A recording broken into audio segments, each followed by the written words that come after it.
જય શ્રી કૃષ્ણ. આજે આપણે બનાવીશું બટેટાના રોલ, સેવ રોલ. એના માટે આપણે બટેટા બાફીને લઈ લીધા છે અને એમાં મેં વટાણા અને પેપ્સિકમ અને ગાજર થોડા બોઇલ કરીને લઈ લીધા છે. આદુ મરચાંની પેસ્ટ છે, લીલા ધાણા અને વર્મિસેલી સેવ લીધી છે કોટ કરવા માટે, અને રૂટિંગના મસાલા, લીંબુ અને પૌવા 5 મિનિટ પલાળીને એ લઈ લીધા છે. અને મેં આરા લોટ લીધો છે અને આરા લોટની સ્લરી કરીને રેડી કરી લીધી છે. હવે એના આપણે મસાલા બધા તૈયાર કરી લઈશું. આ જેમાં બટેટા બાફીને તૈયાર કર્યા હતા એની અંદર આપણે હવે આ બધા મસાલા તૈયાર કરી લઈશું. આદુ મરચાંની પેસ્ટ,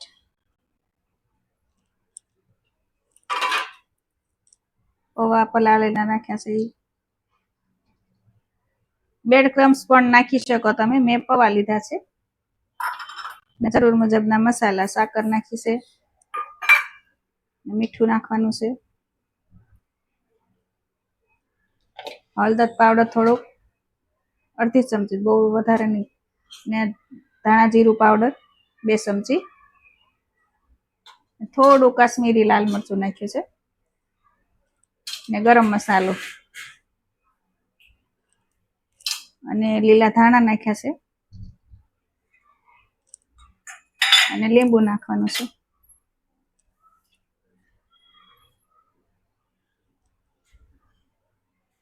એક લીંબુનો રસ નાખ્યો છે મેં.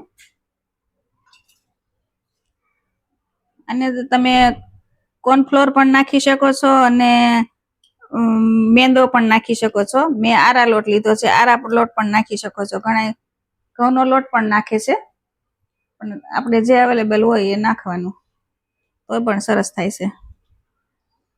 મેં એક લીંબુનો રસ નાખ્યો છે અને 2 ચમચી આરા લોટ નાખ્યો છે. એના માટે શું બાઇડિંગ સારું આવે ને એટલા માટે 3 ચમચી લોટ નાખ્યો છે. હવે બધું આપણે મિક્સ કરી દઈશું.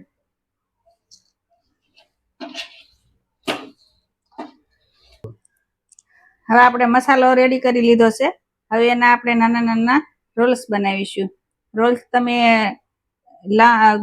ગોળ કરી શકો છો, હાર્ટ શેપ કરી શકો છો, અને આવી રીતે પણ રોલ કરી શકો છો. હવે એને આપણે આરાનો જે લોટ હતો એમાં આપણે પોળી દઈશું. પછી હવે આપણે વર્મિસેલી સેવ લીધી છે ને એને આપણે કોટ કરી દઈશું.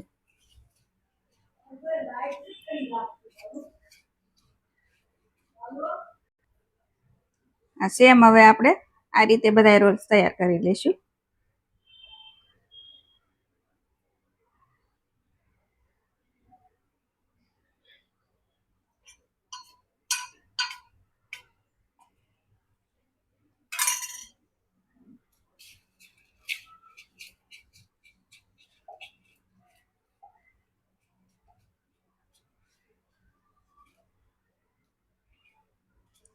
રોલ્સ બનાવી લીધા છે કોટ કરીને સેવ બરાબર, અને હવે એને તળી નાખશું.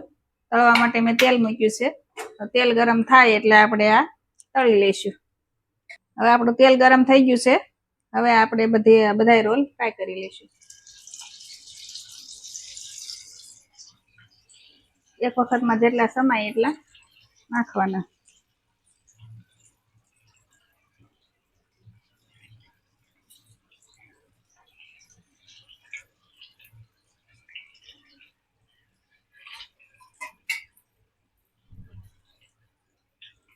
એક મિનિટ માટે થવા દેવાના, પછી જ એને ફેરવવાના.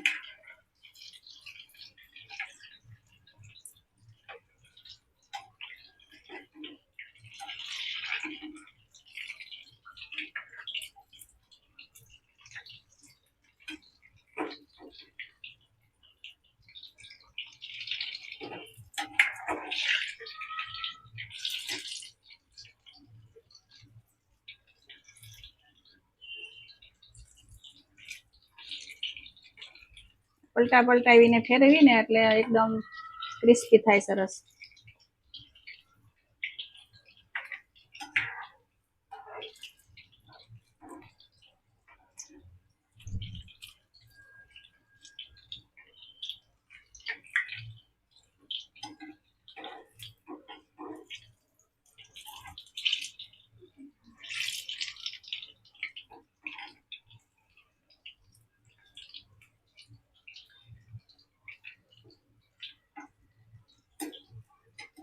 હવે આપણે ફ્રાય થઈ ગયા છે. હવે આપણે એને કાઢી લઈશું.